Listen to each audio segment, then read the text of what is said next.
정 결혼 5년차 아직은 풋풋한 신혼입니다. 저와 제 아내 사이엔 누구도 알지 못한 비밀이 있어요.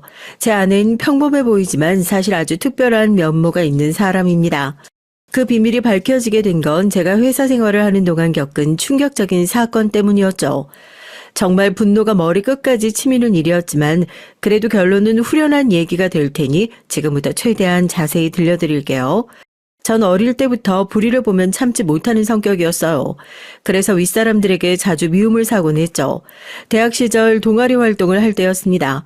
동아리 회장이 동아리 기금을 개인적으로 사용한다는 사실을 알게 됐죠. 다른 친구들은 알고도 말을 못하고 있었는데 전 바로 총회에서 문제를 제기했어요. 결국 회장은 해임됐지만 동아리 내에서 전 분위기 파악 못하는 사람이라며 한동안 따돌림을 당해야만 했습니다. 군대에 있을 때 저희 부대에서 고참이 후임의 물건을 몰래 가져가는 일이 있었어요. 모두가 알면서도 침묵하고 있었지만 전 참지 못하고 고참에게 직접 왜 남의 물건을 함부로 가져가십니까 하고 따졌죠. 결국 그 고참은 군기 교육을 받았지만 전 한동안 다른 고참들의 집중적인 괴롭힘을 견뎌야 했습니다. 이렇게 전 옳다고 믿는 일 앞에선 누구의 눈치도 보지 않고 나서는 성격이었기에 때론 조직 내에서 외로운 싸움을 해야 하는 상황을 겪곤 했어요. 혼자 고민도 많이 했고 주변 사람들은 어리석다고 하더군요. 그래도 부당한 일을 당하고도 가만히 있는 것보단 차라리 손해를 보는 게 낫다는 생각은 지금까지도 변함없이 이어지고 있습니다. 성격으로 인한 작은 트러블이 몇 번 있긴 했지만 전 학생 때부터 꽤 성실한 편이었고 큰 꿈은 아니었지만 안정적인 직장에 들어가서 가정을 꾸리고 평범한 행복을 누리는 게 목표였어요. 제가 고등학교 때 아버지가 사업을 하셨는데 당시 경제 위기로 인해 갑자기 회사가 부도가 나면서 저희 가족은 하루아침에 모든 걸 잃었습니다. 그때부터 가족이 힘들어졌고 부모님은 끊임없이 다투셨어요. 어린 전 그 모습을 보며 상처받았고 커서 난 반드시 안정적인 직장에서 일하면서 절대 내 가족에게 불안을 주지 않겠다고 다짐하게 된 거죠. 그래서 큰 꿈은 아니지만 안정된 직장과 가정을 꾸리는 평범한 행복을 간절히 원하게 됐습니다. 그래서 어떻게 취업했던 첫 회사에서 전 열심히 일했어요. 그런데 그 회사에서 절 가장 힘들게 했던 사람이 있었으니 바로 제 직속 상사였던 이상무였죠. 그때 그는 상무가 아니라 과장이었습니다. 하지만 팀장급이었고 제가 입사했을 때부터 그는 선배라는 말이 무색할 정도로 신입들을 쥐고 흔들기를 좋아했어요. 저하고는 특히나 악연이 깊었죠. 그가 의도적으로 저만 골라서 더 모질게 대한다거나 괜한 업무를 반복시키거나 절 일부러 타 부서에 나쁜 방식으로 소문내고 다니기도 했거든요. 제가 입사한 지 몇 달 안 됐을 때 아주 사소한 보고서를 작성하는 일이 있었는데 그는 제게 작성 가이드를 전혀 주지 않는 채 결제를 올리라고 했어요. 전 당연히 회사의 양식을 알고 싶어서 동료 선배들에게 이것저것 물어가며 간신히 초안을 만들었죠. 그런데 회의 시간에 그 선배가 이거 완전 초등학생이 쓴 글 아니야? 학교 다니면서 뭘 배웠어? 이런 식으로 일할 거면 당장 퇴사해. 이러면서 큰 소리를 내서 절 망신 줬습니다. 나중에 알게 됐지만 애초에 그가 쓰는 양식이 따로 있었더라고요. 미리 알려주기만 했어도 아무 문제 없었을 텐데 일부러 절 망신 주기 위해서라는 의심을 하지 않을 수 없었죠. 나중에 알고 보니 능력이 좋아 보이는 후배들의 기를 죽이기 위한 유치하고 편협한 수법이었습니다.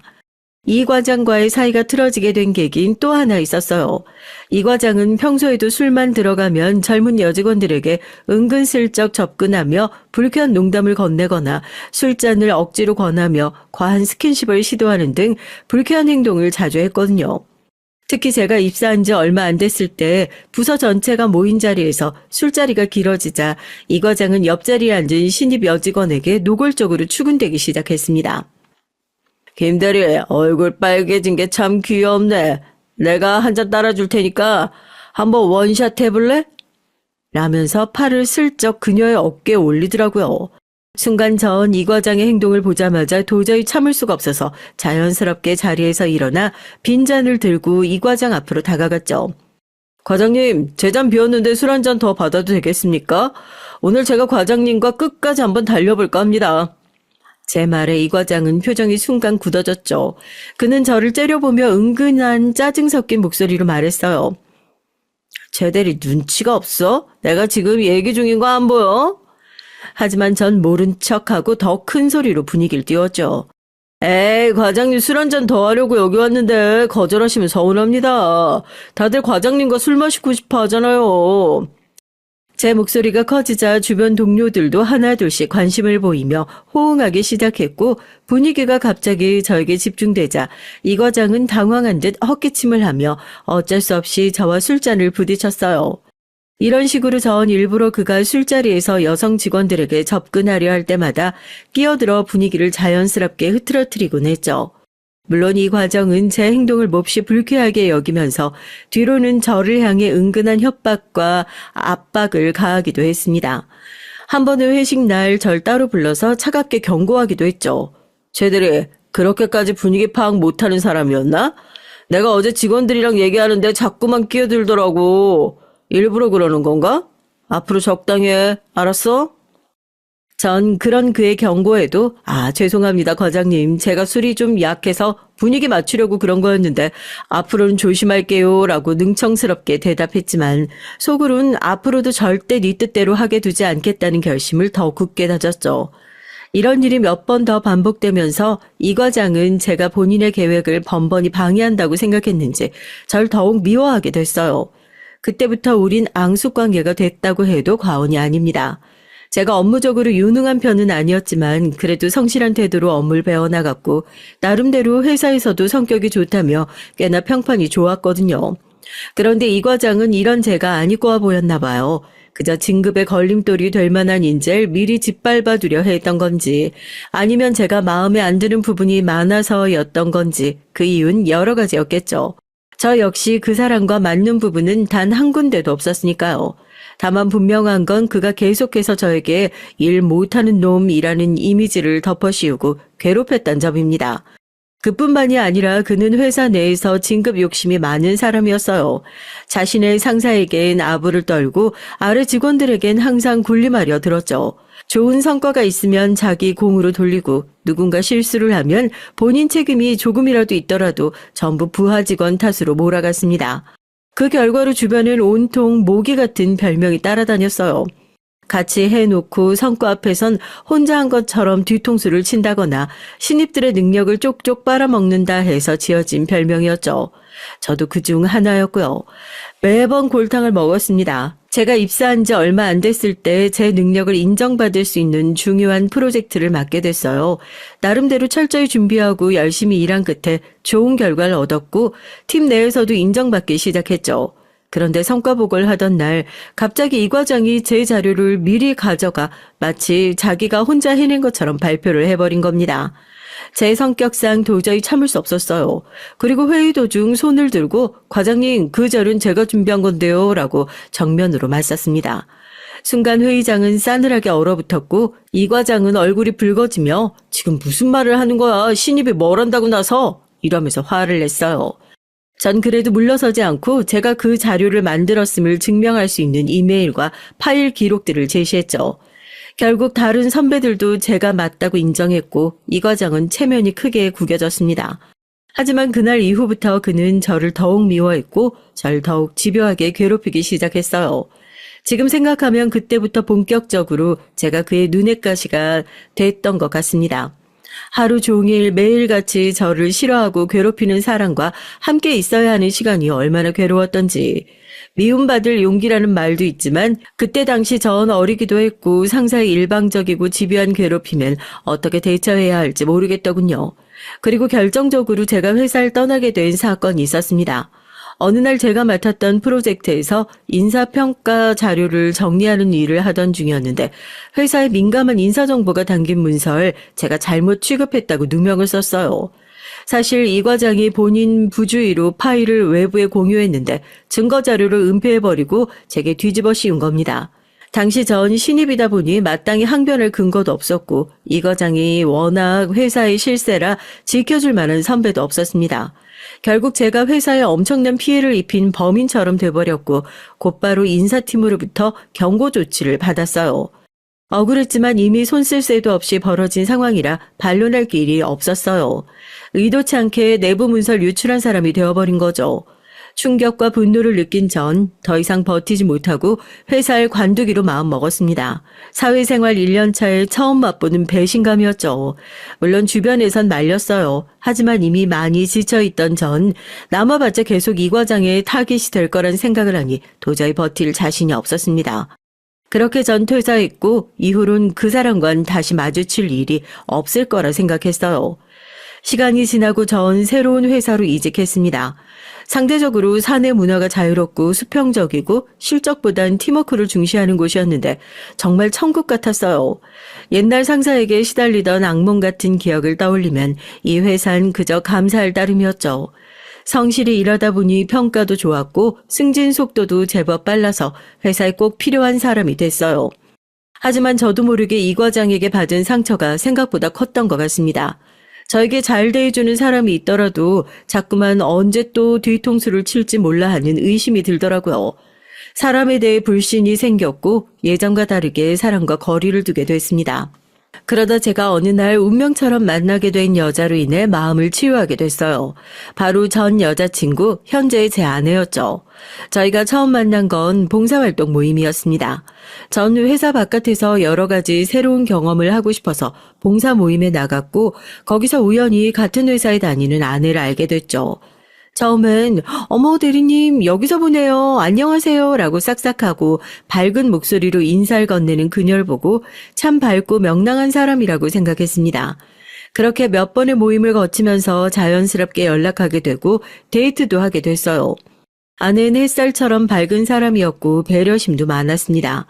그 따뜻한 모습에 전 다쳤던 마음이 열리는 걸 느꼈어요. 맞아, 세상 사람들이 다 이 과장처럼 나쁜 사람만 있는 게 아니지. 착한 사람이 더 많지 하고 다시금 깨닫게 됐습니다. 아내는 자기 일에 대한 자부심도 강하더라고요. 직장 얘기를 많이 하진 않았지만 나중에 더 책임 있는 역할을 맡고 싶어 라는 말을 여러 번 했습니다. 그걸 보면서 아, 이 사람 참 멋있다 생각했어요. 제게 회사를 그만두게 만든 최악의 상사가 있었다면 아내는 진취적이고 의욕적인 전혀 다른 결의 인간이었다는 느낌이었죠. 그렇게 저희는 연인으로 발전했고 2년간의 교제 끝에 결혼을 결심했습니다. 결혼 준비 과정에서 아내의 부모님을 만나 뵀는데 첫 만남 전 이렇게 귀뜸을 해주더라고요. 아버지가 어느 회사에서 조금 힘있는 분이긴 하지만 별로 티내고 싶지 않아 하셔 라고요. 그때까지만 해도 전 단순히 장인어른께서 어느 회사의 경영진 중 한 사람인가 보다 하는 정도로만 이해했어요. 전 그 문제에 대해서 크게 신경 쓰지 않았고요. 우리 둘의 사랑과 결혼이 먼저였으니까요. 결혼을 앞두고 양가 상견례 자리를 마련하게 됐는데 그날 전 처음으로 장인어른을 만나 뵀습니다. 사실 그전엔 아내가 아버지가 좀 성격이 밝으신 분이긴 해 정도로만 말씀하셨기에 과연 어떤 분일까 잔뜩 긴장하고 있었어요. 그런데 막상 식당에 들어가는 순간 제게 먼저 손을 내밀며 반갑게 웃어 보이시는 모습에 긴장이 싹 풀렸어요. 아이고 우리 사이로구만. 딸내미한테 얘기 많이 들었네. 뭐 불편하거나 걱정되는 건 없나? 이러면서 마치 예전부터 알고 지낸 사람처럼 거리낌 없이 말을 건네시더라고요. 격식 차리기보단 편하고 진솔하게 대화를 나누고 싶어 하시는 것 같았어요. 저도 얼른 인사드리고 자리에 앉았는데 장인어른은 허허 웃으시며 절 빤히 보시더라고요. 너무 긴장 말게. 나는 그냥 귀한 딸이 데려온 귀한 사이를 반기는 마음으로 보는 거야. 그 눈빛엔 애정이 가득 담겨 있었습니다. 많이 긴장하고 어색한 자리였지만 그 자리에서 가장 인상 깊었던 건 장인어른께서 정말 편하고 좋으신 분이란 거였어요. 저를 향해 우리 딸이 부족한 게 많아도 잘 부탁한다며 성실하고 똑 부러지는 애지만 혹시나 신경 쓰이는 부분이 있으면 언제든 편하게 자기한테 일을 하며 내가 비밀 지켜줄 테니 라고 하셨습니다. 아내는 아빠 하면서 투덜거렸고요. 장인어른은 유머러스하게 웃으시며 아니 우리 순둥한 사위가 숨통을 트고 살아야지. 난 그저 두 사람이 행복하기만 하면 돼 라고 하시더군요. 참 마음이 편해졌어요. 보통 그 나이 때 경영진급 되면 엄청 권위적이거나 딱딱하실 줄 알았는데 전혀 그렇지 않았습니다. 또 한 가지 기억나는 건 식사 자리에서 장인어른이 직접 술을 따라주시며 너무 예의 차리지 말고 편하게 하게. 난 어른 눈치 보면서 불편해하는 거 딱 질색이야. 난 그저 내 가족이 편하면 그걸로 충분해 라고 말씀하신 부분이에요. 그저 아버지로서 딸을 아끼고 그 딸이 사랑하는 사람이라면 누구든 아껴주겠다는 태도가 느껴졌습니다. 덕분에 상견례 분위기가 무척 따뜻해졌어요. 아내는 그 자리가 끝나고 나서도 아버지를 많이 존경한다고 했죠. 생각해보니 아내의 밝은 모습은 장인어른을 많이 닮았더라고요. 저도 이런 분이 내 장인어른이 된다면 정말 좋겠다라는 생각이 절로 들었습니다. 실제로 그 뒤로도 장인어른은 허리어식 없이 소탈한 모습으로 절 대하셨고 제가 조금 실수해도 너그럽게 받아주셨어요. 그날 이후로 전 장인어른에 대한 첫인상이 세상에서 가장 털털하고 인자분으로 굳어졌습니다. 결혼식은 소소하고 예쁘게 치러졌어요. 아내는 주변 지인들과 가족들의 응원을 받아 행복해했고요. 저 역시 마찬가지였습니다. 결혼 생활은 정말 달콤했어요. 함께 여행도 다니고 서로의 취미를 존중하며 지내면서 어느덧 결혼 3년 차가 됐죠. 그동안 큰 갈등도 없었고 서로가 서로에게 힘이 되는 안정된 생활이었습니다. 그런데 결혼 생활이 안정기에 접어들 무렵부터 뜻밖의 상황이 벌어졌죠. 바로 제가 아내보다 장인어른과 더 친해져 버린 거예요. 장인어른과 처음 만났을 때부터 느꼈던 호탕하고 털털한 성격 덕분에 전 자연스럽게 장인어른과 잘 통했습니다. 한 번은 주말에 장인어른께서 전화를 하셔서 이 사위 주말인데 낚시나 같이 갈래? 내가 아는 좋은 포인트가 있거든 라고 하시기에 전 흔쾌히 따라 나섰습니다. 그렇게 둘이 처음 함께 낚시를 간 날 예상보다 훨씬 더 즐거운 시간이 됐어요. 장인어른은 제가 물고기를 잘 잡지 못하면 에이 젊은 친구가 이래서야 어디 딸을 제대로 지켜주겠어? 라고 장난스럽게 놀리기도 했지만 이내 자신의 낚시 포인트를 기꺼이 양보하며 요령까지 친절히 알려주셨어요. 저도 편한 마음에 솔직한 얘기를 털어놨죠. 장인어른, 사실 제가 전에 회사 생활하면서 사람 때문에 힘든 적이 있었는데요. 그 이후로 사람을 잘 못 믿고 마음을 닫았었는데 와이프를 만나서 마음의 상처가 많이 치유됐어요. 이렇게 좋은 사람 만나게 해주셔서 정말 감사합니다. 그러자 장인어른은 호쾌하게 웃으며 말하셨어요. 자네가 좋은 사람이니까 내 딸도 자네한테 시집 갔겠지. 난 딸내미가 좋다는 사람은 무조건 믿는 스타일이야. 자네 보니까 사람 보는 눈은 내 딸이 나보다 훨씬 낫구먼. 이런 대화를 나누며 낚시를 즐기다 보니 어느새 주말마다 장인어른과 함께하는 시간이 많아졌어요. 아침 일찍부터 나가서 늦은 오후까지 함께 낚시를 즐기거나 근교 산책을 다녀오는 게 일상이 됐죠. 그런데 이런 제 모습에 슬슬 아내가 질투 아닌 질투를 느끼기 시작한 겁니다. 어느 날 저녁 장모님이 저희 집에 방문하셨는데 장모님이 절 앉혀놓고 정색하며 말하더군요. 최서방, 우리 딸이랑 결혼했지 우리 남편이랑 결혼했어? 왜 장인어른하고 더 자주 데이트를 하는 거야? 장모님의 말씀이 끝나자 아내도 한마디 보탰습니다. 그러게 말이야. 요즘 보면 주말마다 아빠랑 나가는 거 나 질투나려고 해. 여보, 나랑은 왜 같이 안 가죠? 그 말에 전 당황하면서도 웃음을 터뜨릴 수밖에 없었어요. 사실 생각해보니 진짜 아내와의 주말 데이트보다 장인어른과의 낚시 일정이 더 많아졌거든요. 전 얼굴이 달아올라 급히 해명했어요. 아니에요, 장모님. 제가 아내를 얼마나 사랑하는데요. 다만 장인어른이 워낙 잘해주시고 또 제가 친아버지랑 어릴 적 일찍 이별한 뒤로 이런 정을 느껴본 적이 없어서 그런 것 같아요. 정말 죄송합니다. 제 진심 어린 말에 장모님과 아내도 웃으며 넘어갔지만 이후로도 두고두고 장인어른과 절 보며 질투 어린 농담을 던지곤 했어요. 결국 그 이후론 장인어른과의 낚시를 2번 가면 반드시 아내와 여행을 3번 가겠다는 우스갯소리 같은 약속을 하고 나서야 가족 간의 평화가 찾아왔죠. 이런 일들이 쌓이다 보니 장인어른과 전 정말 부자지간처럼 가까워졌고 회사 일로 어려움이 있을 땐 장인어른도 든든한 조언자가 되어 주셨습니다. 결국 안정된 가정을 꾸리고 평범한 행복을 원했던 제 목표는 이런 따뜻한 가족을 얻고 싶은 바람이었구나 하는 생각도 들었어요. 가족이란 역시 정말 소중한 존재구나라는 걸 다시금 느끼게 되는 시간이었죠. 그로부터 얼마 후 전 예상하지 못한 아주 좋은 기회를 얻게 됐습니다. 지금보다 훨씬 조건도 좋고 성장 가능성도 높아 보이는 회사로부터 스카우트 제의가 온 거예요. 그동안 첫 직장에서의 악몽을 잊고 꾸준히 실적을 쌓아온 덕분인지 이전보다 훨씬 좋은 대우를 약속받았습니다. 당시만 해도 전 이제 또 다시 새로운 길에서 출발할 수 있겠구나 싶었죠. 그렇게 이직을 하게 된 새 회사는 규모도 상당했고 무엇보다 연봉이나 복지 면에서 상당히 매력적이었어요. 전 첫 출근 날부터 열정적으로 업무를 익히며 새로운 팀원들과 꽤 잘 지냈습니다. 얼마 지나지 않아 조직 구조가 개편되면서 제가 속한 부서에서 새로운 간부급 인사가 오게 됐어요. 그 인사를 소개받는 순간 제 눈앞이 하얗게 질렸죠. 그 사람이 바로 과거에 절 괴롭혔던 이 과장, 지금은 이상무가 되어 있었습니다. 알고 보니 그가 오래전 제 첫 직장을 떠나 여러 회사를 거치며 승진을 거듭해 결국 임원급에까지 오른 상태였어요. 새 회사는 최근 사업 확장을 위해 외부 인재를 영입하는 중이었고 저도 그중 하나였는데 그 대상 중 하나가 하필 이상무였던 겁니다. 설마 이렇게 다시 마주칠 줄은 꿈에도 몰랐죠.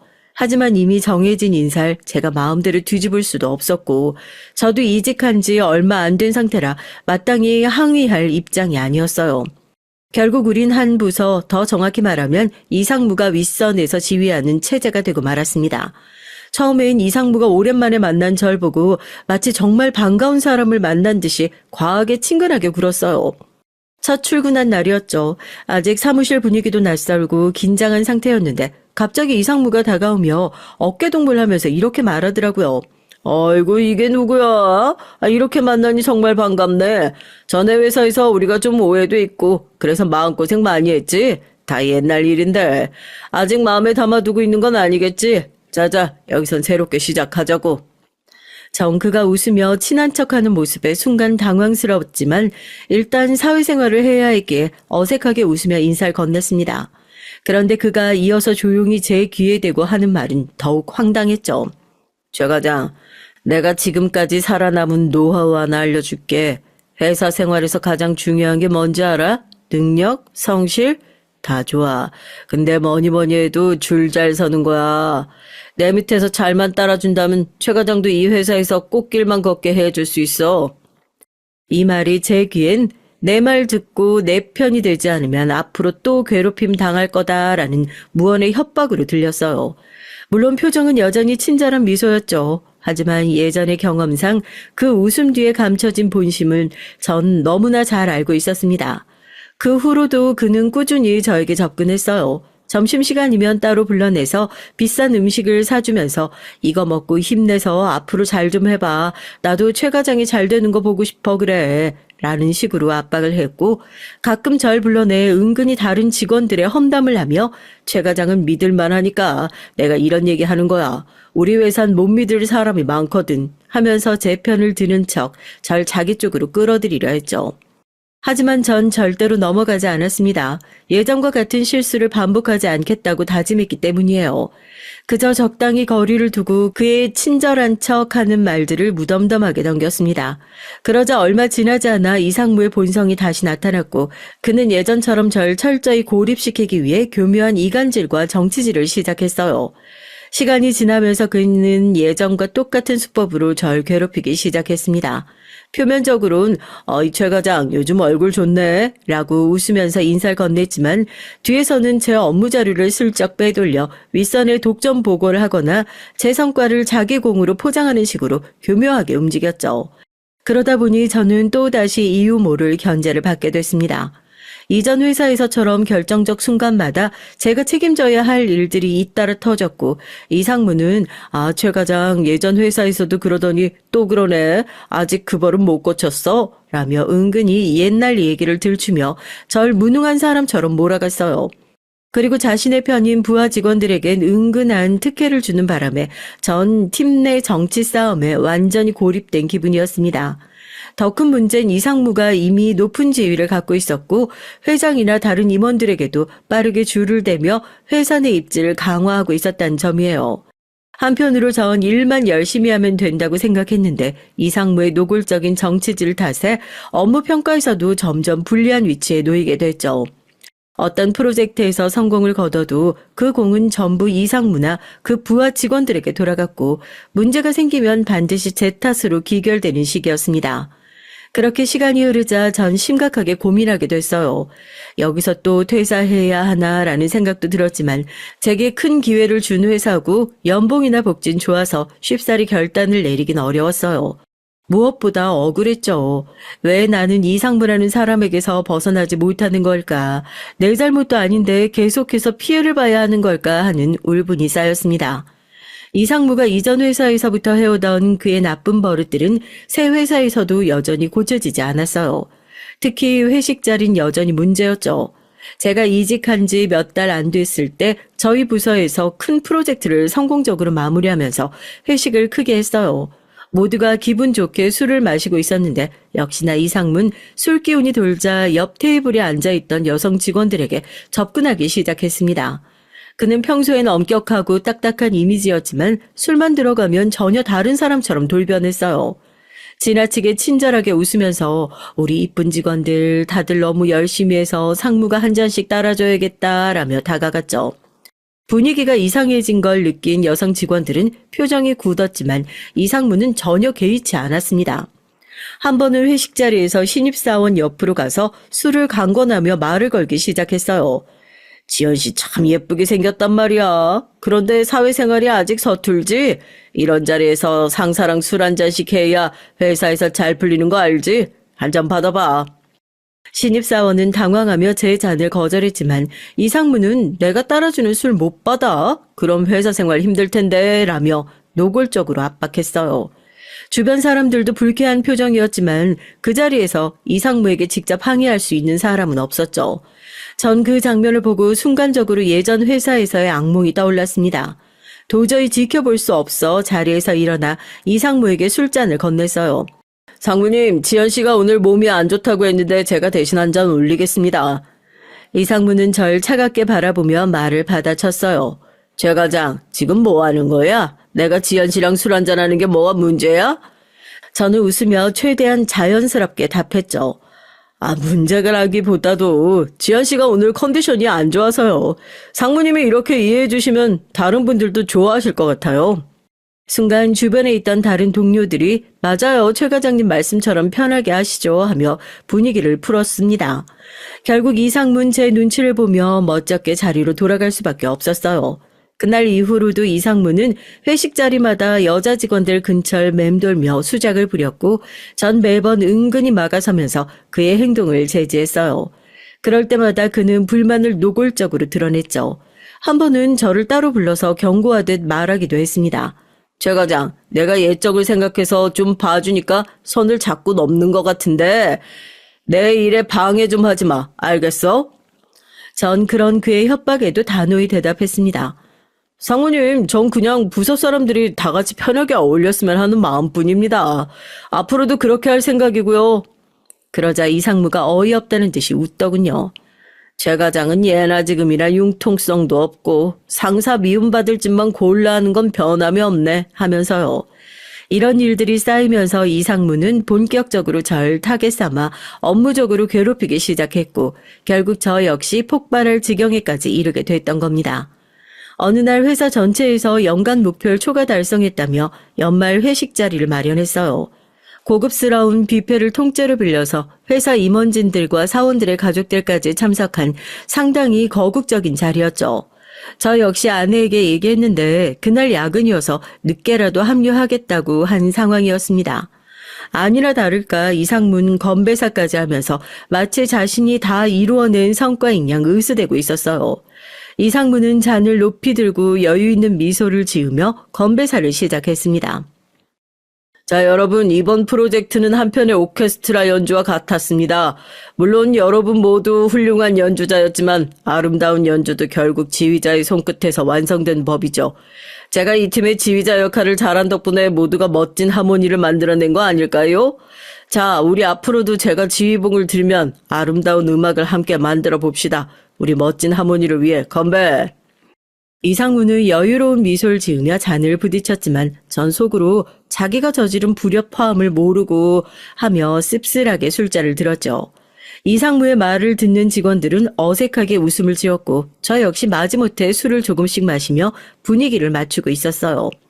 그런데 다들 순율이 거나하게 오른 뒤 이상무가 또다시 여자 직원들에게 찝쩍거리려고 하더라고요. 회식이 중반쯤 지나고 술 기운이 오른 이상무가 점점 얼굴이 벌겋게 달아오르더니 슬금슬금 여직원들 쪽으로 자리를 옮기기 시작했어요. 그의 목소리가 평소보다 높아졌고 표정도 한층 능글맞아졌습니다. 옆 테이블에 앉아있던 여직원들이 불편한 표정을 짓고 있는데도 이상무는 의자를 끌고 슬쩍 다가가더니 입꼬리를 올리며 말했어요. 에이, 다들 표정이 왜 그래? 술자리에서 좀 즐겁게들 하자고, 어? 내가 우리 회사에서 이렇게 젊고 예쁜 친구들이랑 술 한잔 할 수 있다는 게 얼마나 좋은지 몰라. 그러면서 굳이 손을 뻗어 여직원 중 막내 잔을 채워주려고 했어요. 신입 때 이렇게 술 안 마시면 사회생활하기 어렵지. 나랑 술 한잔 더 하면 진급도 빠르고 회사 생활도 편해질 텐데 말이야, 응? 주변에 있던 남자 직원들은 그 모습을 보고 눈살을 찌푸리면서도 감히 상무에게 뭐라고 하지 못하고 있었어요. 하지만 전 그 순간만큼은 도저히 못 참겠더라고요. 자리에서 일어나 자연스럽게 이상무의 술잔에 술을 따랐죠. 상무님, 제가 대신 한 잔 드리겠습니다. 이상무는 살짝 짜증이 섞인 눈빛으로 절 보며 중얼거렸어요. 최 과장, 왜 자꾸 눈치 없이 이러는 거야? 뭐 문제라도 있나? 그러자 전 최대한 웃으면서 직원들이 들을 수 있게 자연스럽게 말했어요. 상무님께서 술이 좀 과하신 것 같아서요. 오늘은 제가 상무님 모시고 2차까지 책임지겠습니다.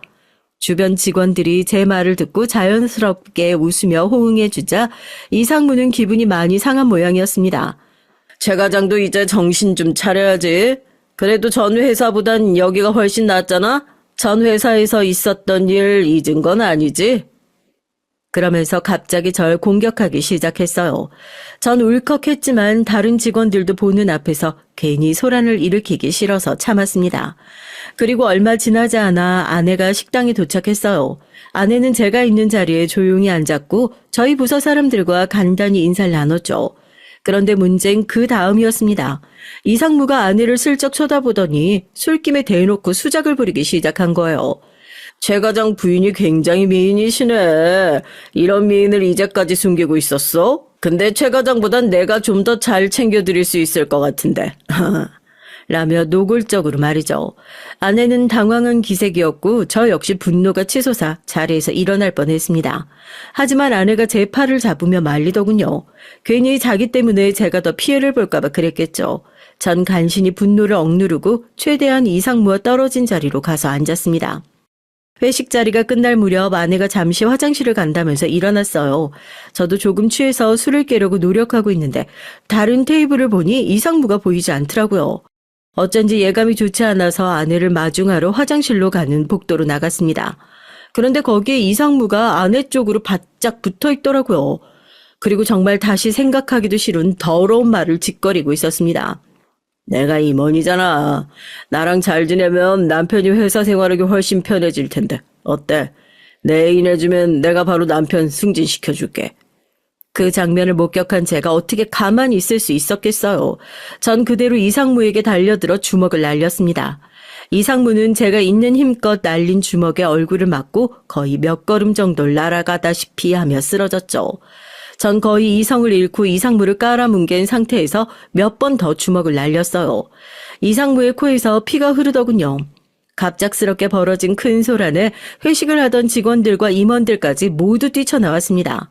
취한 데다 저에게 흠씬 두들겨 맞은 이상문 정신을 차리지 못하고 있었고 아내는 저를 말리면서 울고 있었어요.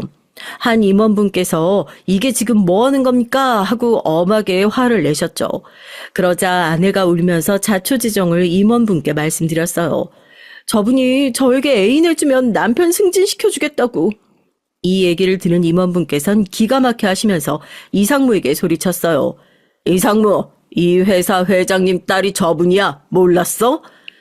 정신을 못 차리고 있던 이상무가 그 말에 정신이 번쩍 드는 것 같았습니다. 에? 회장님 딸이라고요? 그래, 아니 몰랐다고 해도 그런 더러운 말을 어떻게 입에 담을 수가 있나? 제정신인가? 맞아요. 제 아내의 비밀이란 바로 제가 다니는 회사의 회장님 딸이라는 것이었습니다. 사실 이 회사로 이직하게 된 계기는 다름 아닌 장인어른, 그러니까 지금 이 회사의 회장님의 부탁 때문이었어요. 최서방, 이번에 내가 사업을 좀 더 넓히게 됐는데 자네가 좀 도와줬으면 하네. 전 장인어른의 부탁을 받아들여 이 회사로 입사하게 됐고 아내가 회장님의 딸이란 사실을 사람들이 알면 선입견이 생길 것 같아 일부러 사실을 숨기고 있었어요. 그 사실을 이렇게 이런 자리에서 들키게 될 줄은 몰랐죠. 이상무는 어안이 벙벙해져서 이게 무슨 말도 안 되는 뭐라고? 회장님 딸? 이거 무슨 헛소리야? 라며 허둥댔지만 이미 주변 사람들의 시선이 그를 향해 차갑게 쏟아지고 있었습니다. 그 자리에 있던 여직원들이 그동안 참았던 것들이 폭발했는지 하나둘 말하기 시작했어요.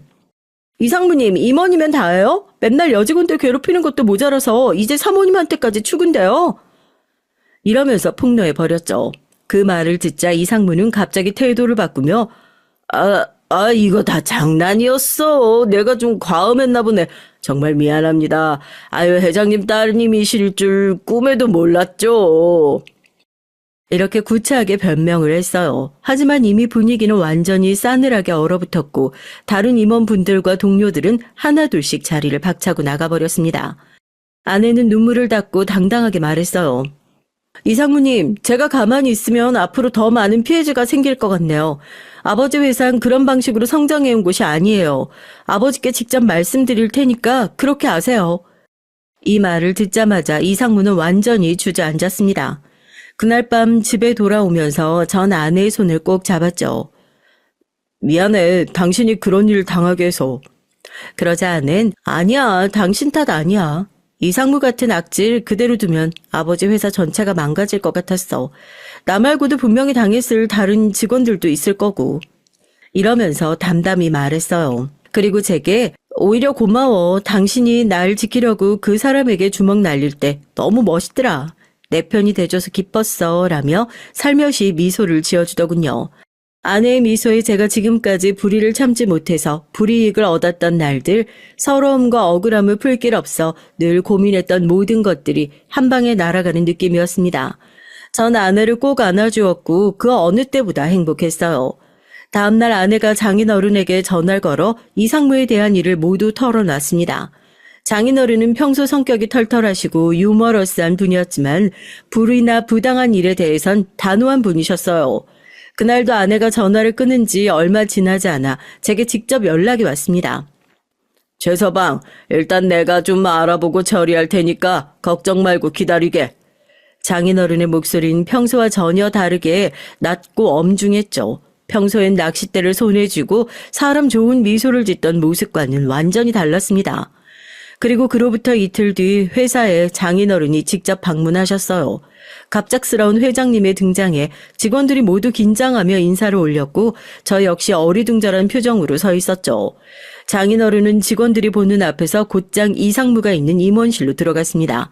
장인어른의 목소리는 문 밖으로도 크게 울려 퍼졌어요. 이상무, 자네 지금까지 회사에서 무슨 짓을 하고 다닌 건가? 직원들 괴롭히는 게 회사 임원이 할 짓이라고 생각해?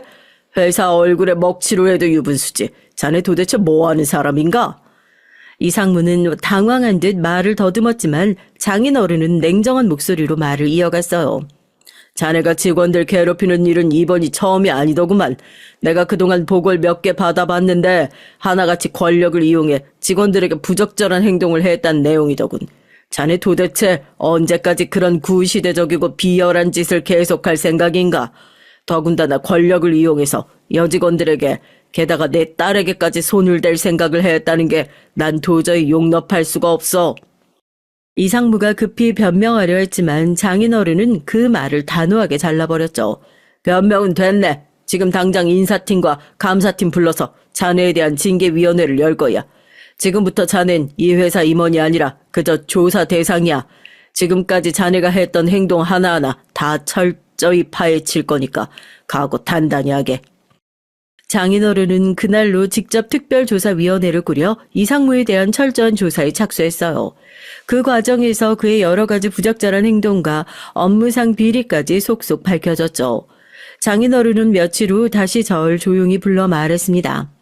최서방, 지금까지도 그렇지만 앞으로도 가족이라고 해서 특별히 특혜를 줄 생각은 없어.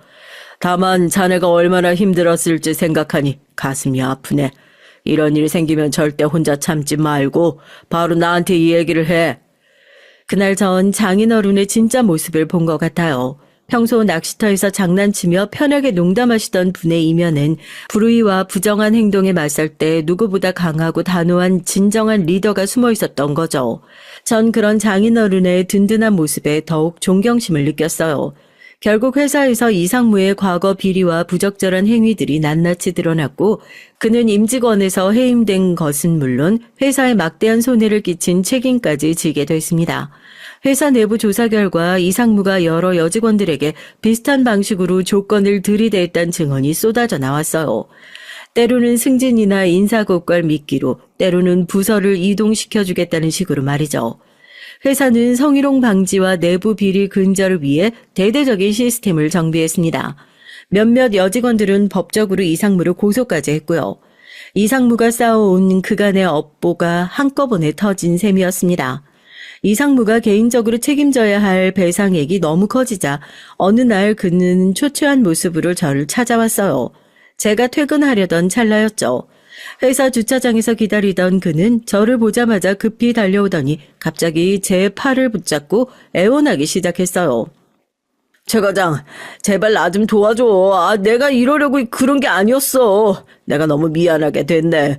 회사에서도 당신한테도 너무 큰 잘못을 했어. 한 번만 내 사정 좀 봐주면 안 될까? 우리 서로 안지 오래된 사이잖아. 전 그의 비굴한 표정을 보며 순간적으로 분노가 치솟았습니다. 서로 안지 오래됐다는 말을 어떻게 입에 담을 수 있는지 정말 뻔뻔하기 짝이 없었죠. 전 침착하게 아주 차분하게 대답했습니다.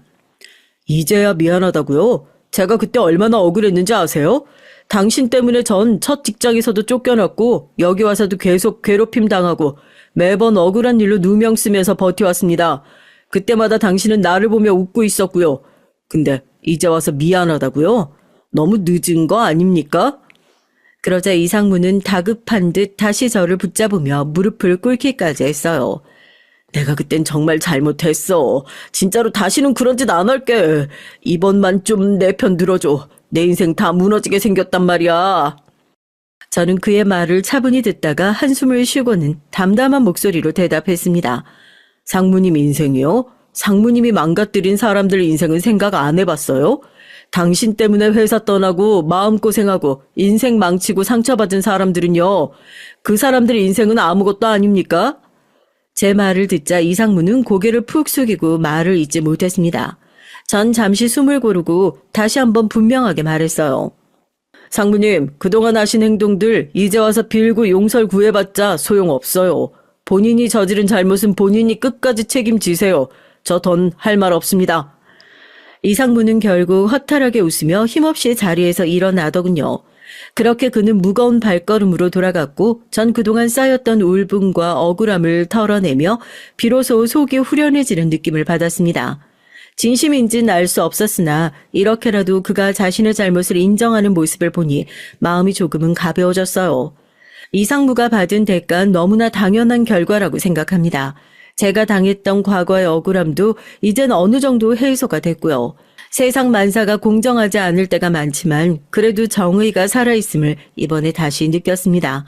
한편으론 정말 세상 일은 어떻게 흘러갈지 모른다라는 것도 다시금 깨달았어요. 몇 년 전까지만 해도 전 이상무가 될 줄 몰랐던 이 과장에게 온갖 스트레스를 받다가 결국 그와 얽히지 않기 위해 퇴사까지 했었죠. 그런데 세월이 흘러 그 사람이 회사의 상무로 부임해왔고 또다시 똑같이 권력을 이용해 누군가를 괴롭히고 있다가 결국 제 손으로 쫓아내다니. 인생은 참 아이러니합니다. 이상무가 회사에서 쫓겨난 뒤 저와 아내 윤서 그리고 장인어른과의 관계는 더욱 단단해졌어요. 장인어른은 여전히 주말이면 낚시하자며 절 자주 부르셨고 전 전보다 더 자주 함께 낚시터로 향했습니다. 그때마다 장인어른은 낚싯대를 던지면서 이런 말씀을 하시곤 했어요. 최서방, 낚시는 말이야 인생하고 참 닮았어. 욕심을 부리면 결국 잡히던 물고기도 놓쳐버리거든. 이상무 같은 사람들 보면 꼭 그런 생각이 든다니까. 결국 자기 욕심 때문에 스스로 망치고 만 거지. 넌 그런 사람 되지 말고 늘 지금처럼 불의를 참지 말고 정직하고 성실하게만 살아가면 된다. 장인어른은 여전히 낚싯대를 쥐고 털털하게 웃으셨지만 전 그 모습에서 또 한 번 묵직한 진심을 느낄 수 있었습니다. 한편 이번 사건으로 인해 회사 내부 분위기도 많이 바뀌었어요. 직원들은 이전보다 좀 더 자유롭고 공정하게 평가받기 시작했고 부조리한 일이나 부당한 요구를 참지 않고 목소리를 내기 시작했죠. 회사 내에서 저의 존재감도 커졌지만 전 변함없이 행동하면서 오히려 회사가 잘못된 길로 가지 않도록 바른 길잡이 역할을 하고자 노력하고 있습니다. 제 아내와의 결혼 생활은 이전보다 훨씬 더 풍요로워졌고요. 서로의 일을 더욱 존중하게 됐고 언제 어디서든 내 편이 되어줄 사람이 있다면 두려울 것이 없다는 걸 실감하게 됐거든요. 가정생활에 있어서도 저희는 더 많은 대화를 하며 직장에서의 힘든 점을 솔직하게 나누고 있습니다. 혹시 비슷한 억울한 상황이 또 생기더라도 우리는 함께 맞설 준비가 되어 있죠. 아내는 어느 날 저녁 식사 자리에서 말했습니다. 여보, 난 그날 날 지켜줬던 당신의 모습에 또 한 번 반했다? 당신은 나의 슈퍼히어로야. 늘 든든하게 지켜줘서 고마워. 전 그런 아내의 손을 꼭 잡아줬어요. 당신이 날 구했지. 당신과 만나면서 난 다시 사람을 믿을 수 있었고 당신 덕분에 불의는 참지 말아야 한다는 내 신조가 맞았다는 걸 증명할 수 있었어. 당신이 나의 히어로고 난 언제든 당신 곁에 있을 거야. 우리는 서로를 바라보며 미소 지었고 그 어느 때보다도 따뜻한 시간을 보냈습니다. 요새도 장모님께서는 절 볼 때마다 장난스럽게 한마디씩 하시곤 해요. 최서방, 예전엔 장인이랑 결혼한 줄 알았다니까. 그럴 때마다 장인어른은 호탕하게 웃으며 에휴, 그래도 사위랑 내가 이만큼 친하니 가족이 더 든든한 거 아니야? 라고 하셨죠. 이렇게 웃고 떠드는 평범한 일상 속에서 전 더없이 행복을 느끼곤 합니다. 지금 돌이켜보면 평생 목표로 삼아온 평범한 행복이라는 게 바로 이런 순간들일 것 같아요. 제가 처음 꿈꿨던 안정된 가정, 그리고 서로에게 기댈 수 있는 든든한 가족이요. 그리고 이제 더 이상 악몽 같은 회사 생활도 없습니다. 아내가 있기에 더 용기 낼 수 있었고 장인어른이 계시기에 더 든든합니다. 저 역시 장인어른께 받은 따뜻한 진심과 배려를 앞으로 가족들에게도 주변 사람들에게도 더 많이 나누고 살아갈 생각이에요. 긴 얘기를 끝내면서 다시 한번 깨닫게 됩니다. 결국 인생에서 가장 중요한 건 날 진심으로 이해하고 언제든 내 편이 되어줄 수 있는 가족이라는 사실을요. 누구나 겪기 싫은 악연이 있지만 결국엔 내가 사랑하는 사람과 함께 힘을 합치면 극복할 수 있고 오히려 그 과정을 통해 더 큰 성장과 행복을 얻을 수도 있다는 사실을 전해드리고 싶습니다. 제 얘기를 끝까지 들어주셔서 정말 감사합니다. 여러분 모두 항상 행복하시고 사랑하는 가족들과 함께 따뜻한 인생을 만들어 가시길 진심으로 바랄게요. 안녕하세요. 전 30대 여자입니다. 전 몇 년 전 운명적인 남자를 만나 바로 얼마 전까지 결혼을 꿈꾸고 있었어요. 그런데 결혼이라는 게 둘이 좋아만 한다고 쉽게 되는 게 아니더군요. 저와 남자친구는 여행 중 운명처럼 만났습니다. 당시에 제가 다니던 직장에서 너무 힘든 일이 있어서 무작정 회사를 그만두고 퇴직금을 들고 배낭여행을 떠났어요. 5년을 넘게 다닌 직장이었는데 하루아침에 그만둬 버렸으니 앞으로 난 어떻게 살아야 하나 고민이 많은 시점이었죠. 그런데 운명처럼 제 눈앞에 남자친구가 떡하니 나타난 겁니다. 남자친구는 외모며 성격까지 제 이상형이었어요. 거기다가 이름만 대면 누구나 아는 외국계 회사에 다니고 있었죠. 남자친구네 회사는 연차가 쌓이면 1년에 한 달도 휴가를 쓸 수가 있어서 당시에 남자친구는 회사에 휴가를 내고 한 달 동안 혼자 배낭여행을 할 계획이라고 하더군요. 저와 남자친구는 인도에서 만났습니다. 둘 다 혼자 여행한 지 2주 정도 넘었을 때 만난 거라 때마침 혼자인 게 외로워질 때쯤이었죠. 그런 상황에 말이 통하는 같은 나라 사람을 만났으니 둘 다 너무 신나서 밥을 먹으며 몇 시간을 쉬지 않고 떠들었어요. 그날 이후 남편과 전 둘이 눈이 맞아 매일 만났습니다. 그거로도 모자라 그날 이후 3주 동안을 함께 여행을 다녔죠. 처음 만난 남자와 함께 여행을 다닌 게 지금 생각해보면 미친 생각이었지만 당시엔 너무 좋기만 했어요. 사람이 함께 여행을 다녀보면 서로가 맞는지 안 맞는지 단번에 알 수 있거든요. 저와 남자친구는 한 달가량을 함께 여행하는 동안 단 한 번도 싸운 적 없이 잘 지냈습니다. 남자친구가 휴가를 끝내고 한국으로 돌아가기 전 남자친구는 저에게 고백을 했어요. 함께 한국으로 돌아가자고요. 사실 전 두세 달 더 여행할 생각이었는데 남자친구의 고백을 듣자마자 마음이 바뀌었죠. 여기서 제가 남자친구의 고백을 거절하면 두세 달이나 남자친구를 만나지 못하는데 상상만 해도 너무 아쉬웠거든요. 저와 남자친구는 함께 한국으로 들어와 본격적으로 교제를 시작했습니다. 제 인생에서 그때의 배낭여행은 절대 잊을 수가 없어요. 남자친구를 만난 것도 만난 거지만 여러 나라를 여행하는 동안 제 가치관이 많이 달라져서 새로운 일을 하는데도 굉장히 도움이 많이 됐거든요. 전 여행에서 돌아오자마자 환경단체에서 일하기 시작했습니다. 전 세계를 돌아다니고 보니 제가 뭘 하고 싶은지 어떤 일에 관심이 있는지 스스로 알게 됐거든요. 전 직업뿐만이 아니라 가치관도 많이 달라져 이런저런 후원 활동이나 봉사 활동에도 많이 참여했어요.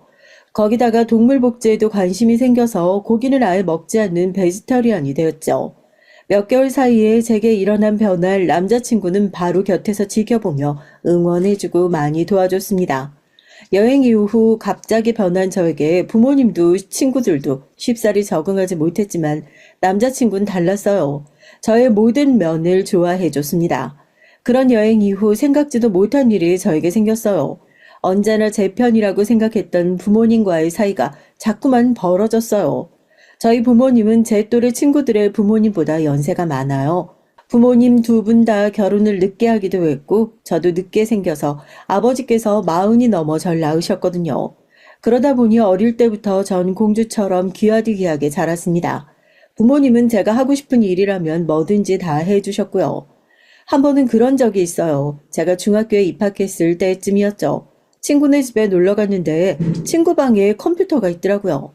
당시에 집에 컴퓨터 있는 애들이 별로 없을 때였죠. 학교에서나 간신히 컴퓨터 켜고 끄고 타자 연습이나 하던 때였거든요. 그런데 그때 전 친구 방에 있던 그 컴퓨터를 본 순간 너무 갖고 싶었습니다. 굳이 필요할 것도 아닌데 나는 없고 친구만 있다는 게 그냥 화가 났어요. 그날 저녁 전 집에 가자마자 어머니를 잡고 조르기 시작했습니다. 컴퓨터를 사달라고요. 엄마, 왜 우리 집엔 컴퓨터가 없어? 내 친구네 집엔 다들 한 대씩 있는데 왜 우리 집에만 없냐고. 전 컴퓨터가 너무 갖고 싶은 나머지 말도 안 되는 억지를 부렸어요. 꼴랑 친구 한 명 집에 컴퓨터를 보고 와선 어머니에게 제 친구네 집엔 다 있다고 우겼거든요. 그 집들은 다들 컴퓨터가 필요한가 보지. 우리 집은 쓸 사람도 없는데 그 비싼 컴퓨터를 뭐로 사? 어머니는 집에 컴퓨터 할 줄 아는 사람도 없는데 뭐하러 그 비싼 걸 사느냐고 화를 내셨죠. 할 줄 모르니까 빨리 사서 연습을 해야지. 앞으로는 컴퓨터 할 줄 모르면 취직도 못하고 대학도 못 간대. 누가 취직을 못하고 대학을 못 가? 때마침 퇴근하고 돌아온 아버지께서 제 얘기를 듣고 놀라서 방으로 들어오셨어요. 전 곧장 아버지에게 달려들어 팔을 당기기 시작했습니다. 아빠, 나도 컴퓨터 갖고 싶어. 우리 반에 나만 빼고 애들 다 있는데 엄마가 필요 없다고 안 사준대. 지금 생각하면 저도 창피해요. 대여섯 살도 아니고 중학교까지 입학한 애가 갖고 싶은 게 있다고 엉엉 소리까지 내면서 운다는 게 참 철딱선이 없기는 해요. 하지만 아버지께는 저의 그런 억지가 통한다는 걸 아는 저로선 그 방법밖에 없었습니다. 역시나 제 생각이 맞았어요. 아버진 저만 없다는 말에 단번에 꽂혀서 눈이 휘둥그레지셨습니다. 그러곤 곧바로 어머니에게 컴퓨터가 어디서 파느냐고 물으셨어요. 다른 애들 다 있는데 우리 새끼만 없으면 되나? 절대 안 되지. 가자. 아빠가 지금 가서 바로 컴퓨터인지 다 사줄게. 전 너무 좋아서 아빠의 어깨에 매달려 폴짝폴짝 뛰었습니다. 아버지는 퇴근하고 들어와 저녁도 드시지 않고 그날 바로 절 데리고 동네 대리점에 가서 200만 원이 넘는 컴퓨터를 한 번에 사주셨어요. 다른 사람들이 들으면 애한테 필요한 거니까 당연히 사줄 수도 있지 뭐 하시겠지만 저희 아버지가 원래 그렇게 큰 돈을 쉽게 쓰시는 분이 아니에요. 아버지 어머니는 평생 농사만 지으시던 농사꾼의 아들로 태어나 일찍이 학업도 뒷전으로 하고 농사만 지으셨어요. 물론 농사를 지으시는 분들이 다 그런 건 아니지만 저희 부모님은 두 분 다 몸에 절약이 밴 분들이었습니다. 본인들은 옷은 물론이고 속옷이나 양말도 1년에 한 번 살까 말까요. 심지어 구멍이 나면 항상 바느질해서 입으십니다. 어머니 아버지가 10,000원 이상 하는 걸 사는 걸 본 적이 없어요.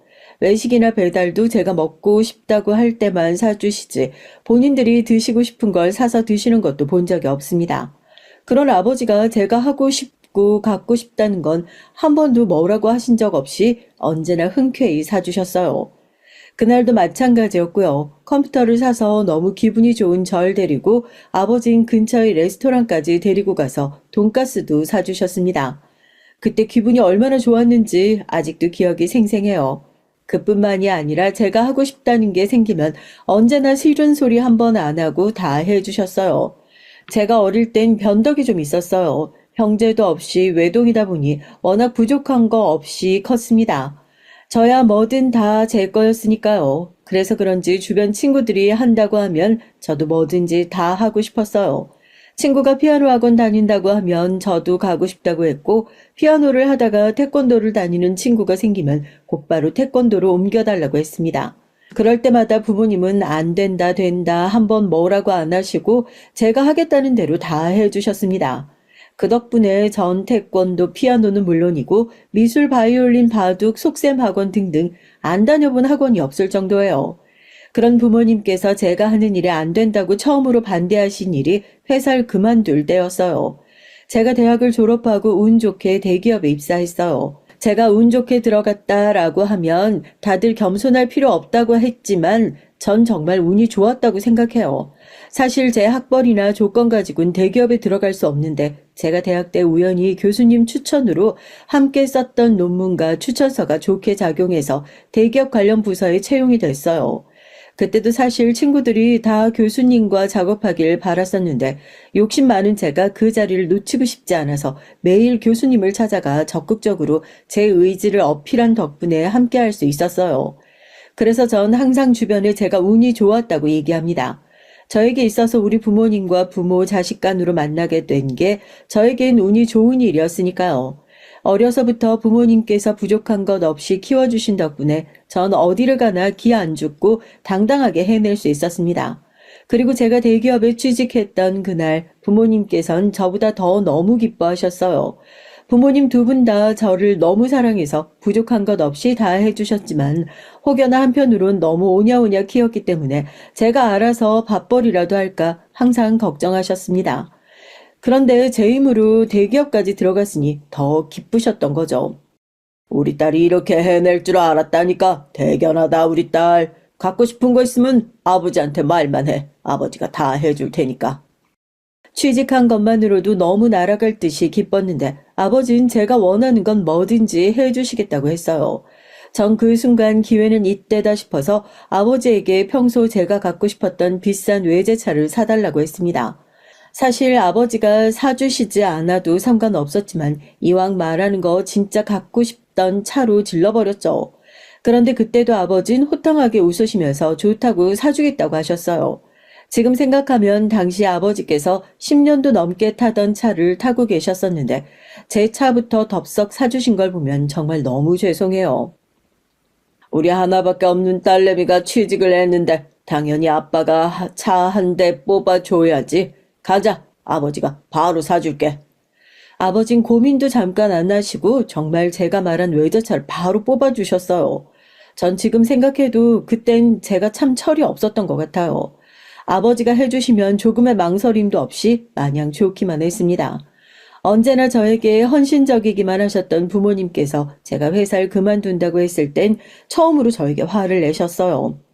남들은 못 들어가서 안달인 그 좋은 직장을 갑자기 그만둔다는 게 말이 돼? 네 나이도 이제 30이 넘었는데 지금 회사에서 나오면 어디서 널 받아주겠어? 지금까지 살면서 부모님에게 잔소리 한 번 안 듣고 편하게 자란 입장에선 어머니의 말이 귓등으로 들리지도 않았습니다. 갑자기 왜 저러시나 싶었죠. 엄마 말대로 남들은 들어가고 싶어도 못 들어가는 그 좋은 직장에서 5년을 넘게 버텼는데 다른 회사에서 나를 왜 안 받아줘? 나 그만둬도 다른 회사 충분히 들어갈 수 있으니까 걱정하지 마요. 당장 다른 회사로 이직할 생각이 있었던 건 아니었지만 어머니께서 제 앞날에 대해 너무 걱정하시니 안심시키려고 저도 그냥 한 소리였어요. 그런데 그 말에 어머니께서 또 꼬투리를 잡았습니다. 네가 철이 없어서 뭘 몰라서 그러는데 요즘 뉴스 봐봐라. 좋은 대학 나오고 스펙 빵빵한 애들도 취직 안 된다고 다 집에서 놀고 있다는데 너처럼 나이도 차고 학벌도 안 좋은 애를 어디서 또 뽑아주겠어. 갑작스러운 어머니의 현실 조언에 저도 적잖이 놀랐어요. 그때까지 한 번도 제가 하는 일에 대해서 잔소리를 하신 적이 없는 분이 그러시니 저도 당황스럽더라고요. 전 아무래도 쉽게 넘어가질 것 같지 않아 아버지를 향해 도움을 청했습니다. 눈물이 그렁그렁한 눈으로 아버지께 도와달라는 듯 애절하게 바라봤죠. 그런데 아버지의 반응마저도 평소와 달랐어요. 나도 이번만큼은 네 엄마 말이 맞는다고 본다. 너도 이제 슬슬 괜찮은 남자 만나서 시집 가야지. 요즘 세상에 어떤 남자가 30 넘어서 집도 없는 여자랑 결혼하겠어?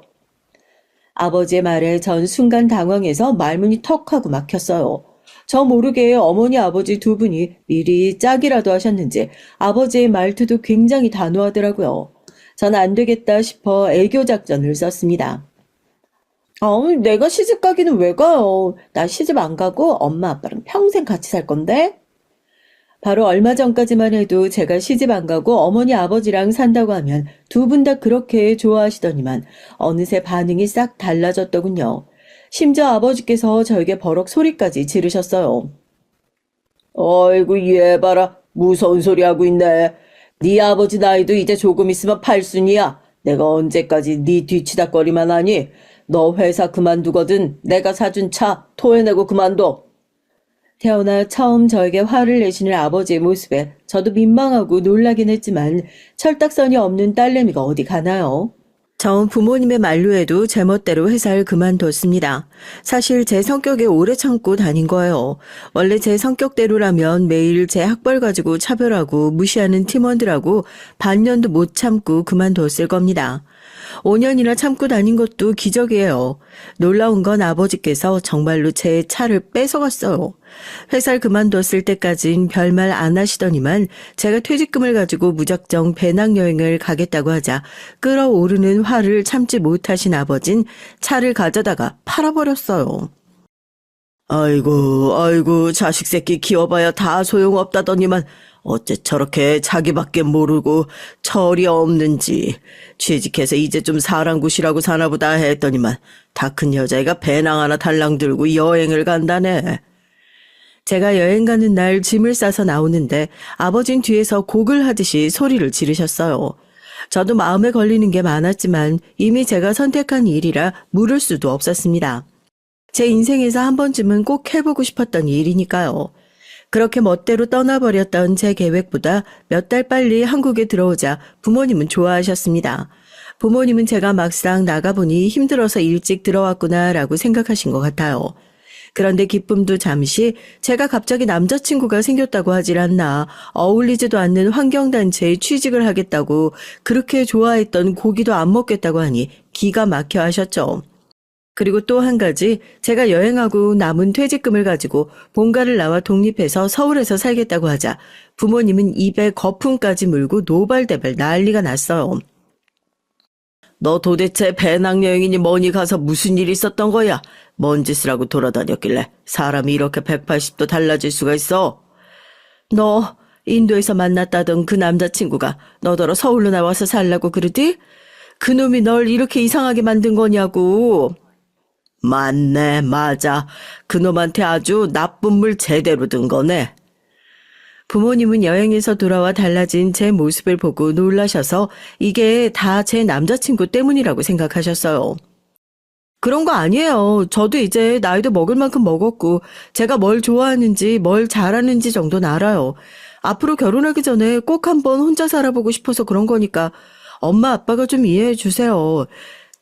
제가 하는 일이 못 믿어보시면 회사도 소개해드리고 제 남자친구도 인사드릴게요. 부모님에게 이해받지 못한다는 게 저로선 속상했지만 그렇다고 부모님과 사이가 벌어진 채로 지내고 싶진 않았어요. 부모님의 허락을 받지 않은 채로 배낭여행을 갔을 때도 내내 불안하고 찝찝한 마음을 계속 안고 있었거든요. 앞으로 독립을 하면 영영 부모님과는 함께 못 살 수도 있는데 이런 채로 독립하고 싶지 않았습니다. 그런데도 다행이었던 건 부모님께서 남자친구를 예뻐해 주셨다는 거예요. 처음엔 여행지에서 둘이 만났다는 소리만 듣고 만나기 전부터 썩 좋아하지 않으셨는데 막상 남자친구를 직접 만나고 나선 생각이 달라지셨습니다. 아무래도 남자친구가 인물도 좋고 성격도 좋은데다가 학벌에 직장까지 뭐 하나 빠지는 게 없었거든요. 그러다 보니 부모님은 남자친구를 만나고 나서 저에 대한 걱정을 한시름 놓으셨어요. 오히려 혼자 나가서 살 생각하지 말고 바로 결혼을 하는 게 어떠냐고 하셨습니다. 이 아버지가 급하게 서두르는 것처럼 보이겠지만 이 아버지가 남들보다 자식 늦게 봐서 나이가 많잖냐. 우리 딸 결혼해서 손주까지 낳고 사는 것 보려면 한시가 급하다. 독립이니 뭐니 할 생각하지 말고 그냥 결혼부터 후딱 해버려. 결혼만 하면 아빠가 서울에 좋은 아파트도 사줄게. 눈치 없는 전 그때까지도 몰랐었는데 부모님께서 절 보며 항상 걱정하시고 조바심을 내시는 게 바로 이런 이유에서였어요. 당신들이 이제 연세가 많아지셔서 언제까지 제 곁에 있어줄 수 있을지 모르는데 한시라도 빨리 제가 자리를 잡고 제 곁에 있어줄 짝을 찾아주고 싶으셨던 거죠. 부모님이 보시기엔 제가 항상 철딱선이 없는 짓만 하고 다니는 것처럼 보이니 조바심을 안 낼 수가 없었던 거예요. 부모님이 저에 대해 뭘 걱정하시는지 알게 되고 나니 저도 한결 마음이 놓였습니다. 그때부턴 부모님이 안심하실 수 있도록 제가 하루빨리 자리를 잡고 남자친구와 결혼할 수 있게끔 노력하는 게 중요했어요. 그런데 세상 일이라는 게 정말 제 뜻대로 되지 않더군요. 제 직장에서도 어느 정도 자리를 잡게 돼서 슬슬 남자친구와 결혼 얘기를 하기 시작했는데 생각지도 못했던 문제에 직면하게 됐거든요. 남자친구의 아버님께선 절 며느리감으로 허락하지 않으셨습니다. 시아버지와 전 첫 만남부터 어긋났죠. 남자친구와 함께 시아버지를 만나기도 전에 전 우연히 시아버지를 만났어요. 제가 근무하는 환경단체의 특성상 워낙 집회도 많고 소송에 참여하는 일도 많아요. 당시에도 제가 담당하던 소송이 하나 있었거든요. 환경부와 관련된 일이라 환경부 소속 공무원들과 만나 얘기를 나눌 일이 많았습니다. 그런데 그들 중 유독 저와 직원들을 적대적으로 대한 교수님이 한 분 계셨어요. 환경부에서 자문을 구하기 위해 부른 교수라고 하는데 그 교수는 저희 같은 환경단체에 굉장히 불만이 많은 분이었죠. 저희를 만나자마자 퉁명스러운 말투로 공격을 했습니다. 환경을 지키고 싶으면 더 공부하고 연구를 해야지. 무조건 사람들만 우르르 때로 끌고 나와서 피켓만 들고 소리만 지르고 있으면 되나? 무식하게. 무식이요? 지금 말 다 하셨어요? 저희도 알아볼 만큼 알아보고 공부할 만큼 공부해서 말씀드리는 거예요. 저희라고 매번 힘들게 밖에 나가서 시위하고 싶겠어요? 좋게 좋게 얘기하려고 해도 무작정 돈이랑 권력으로 밀어붙이시니 우리 입장에선 어쩔 수 없이 이렇게라도 하는 겁니다. 환경단체에서 일하기 시작하면서 워낙 말이 안 통하는 사람들을 만나는 게 일이다 보니 이상할 것도 없었어요. 전 평소처럼 지지 않고 제 생각을 또박또박 말했죠. 아이고, 세상에 할 일이 얼마나 많은데 굳이 남한테 피해주는 일 해가면서 월급을 받아 월급을 받기를. 자네 부모들도 이러고 다니는 거 아시나? 저도 웬만하면 좋게 넘어가려고 했는데 부모님까지 걸고 넘어가니 참을 수가 없더군요. 교수님이야말로 배울 만큼 배우셨다는 분이 어쩜 그렇게 몰상식한 말을 하실 수가 있어요? 일 얘기하러 와서 우리 부모님 얘기가 여기서 왜 나와요? 제 말에 얼굴이 붉어진 교수가 더 할 말이 없는지 연신 씩씩거리더니만 이젠 하다하다 나이까지 들먹였어요. 젊은 아가씨가 어른들 앞에서 바락바락 대드는 것 좀 봐. 시집가면 시어른들 여러 번 뒷목 잡게 하겠어. 일 얘기하러 왔으면 일 얘기나 하시죠. 굳이 안 해도 될 말까지 하시지 말고요. 교수인지 뭔지 아는 아저씨가 자꾸만 선을 넘으니 저도 짜증이 나서 소리를 버럭 질렀습니다. 제 말에 교수는 말세네 머네하면서 혀까지 끌끌 찼어요. 그런데 세상이 좁아도 너무 좁아요. 그 이후로 다시는 볼 일 없을 줄 알았던 그 교수님을 다시 만나게 됐거든요. 그것도 남자친구의 본가에 인사를 드리러 갔다가 남자친구네 집 거실에서 떡하니 마주쳤습니다. 바로 그 교수님이 제 남자친구의 아버지였어요. 남자친구와 연애하는 동안 부모님 얘기는 거의 하질 않아서 남자친구의 부모님에 대한 정보가 전혀 없었는데 남자친구의 아버지가 대학 교수님일 줄은 꿈에도 모르고 있었거든요. 예비 시아버지께서 제발 절 못 알아보시길 바랐는데 그럴 리 없었습니다. 예비 시아버진 절 보자마자 바로 알아보셨어요. 더군다나 제 인사도 받지 않으시고 저와 제대로 얘기도 나눠보지 않고 그대로 저에게 돌아가라고 하셨습니다. 오준성, 너는 그 좋은 대학에 남들 다 부러워하는 직장까지 다니는 놈이 어디서 저런 여자를 데리고 왔어. 사람이 하나를 보면 열을 안다고 했다. 난 어른 공경할 줄 모르는 저런 몰상식한 여자 며느리로 볼 생각 없으니까 당장 데리고 나가. 아버지, 다짜고짜 그게 무슨 소리예요. 우리 소라에 대해 아는 것도 없으시면서 보자마자 이러시면 어떡해요. 남자친구야 도무지 어떻게 된 영문인지 알 리 없었지만 저야 누구보다 잘 알고 있었습니다. 제발 절 잊으셨길 바랐지만 그런 기적은 일어나지 않았어요. 저와의 첫 만남이 엉망이 되었던 만큼 시아버지는 절 보자마자 내쳤습니다. 전 어떻게든 시아버지에게 말이라도 붙여보려고 했지만 소용없었어요. 시아버지님이 제 얼굴도 쳐다보질 않으셨거든요. 그날 전 너무 우울하고 힘들어서 남자친구와 저녁을 먹으며 펑펑 울었어요. 저에게 왜 이런 일이 생긴 건지 너무 속상해서요. 반면 남자친구는 이러고 있을 때가 아니라고 했습니다. 저와 시아버지의 일을 듣게 된 남자친구는 어떻게든 시아버지의 마음을 돌릴 방법을 생각해내야 한다고 했어요. 자기도 힘들겠지만 우리 결혼하기 위해선 반드시 이겨내야 할 문제야. 우리 실망하지 말고 어떻게든 아버지 마음 돌려보자. 나 자기 없으면 못 사는 거 알잖아. 나도 자기랑 결혼하고 싶어. 근데 내가 노력한다고 해서 아버님께서 날 허락해 주실까? 그럼 우리 아버지 말은 저렇게 차갑게 하셔도 자식 일에 그렇게 독하게 구실 뿐 아니야. 우리가 노력하면 분명히 받아주실 거야.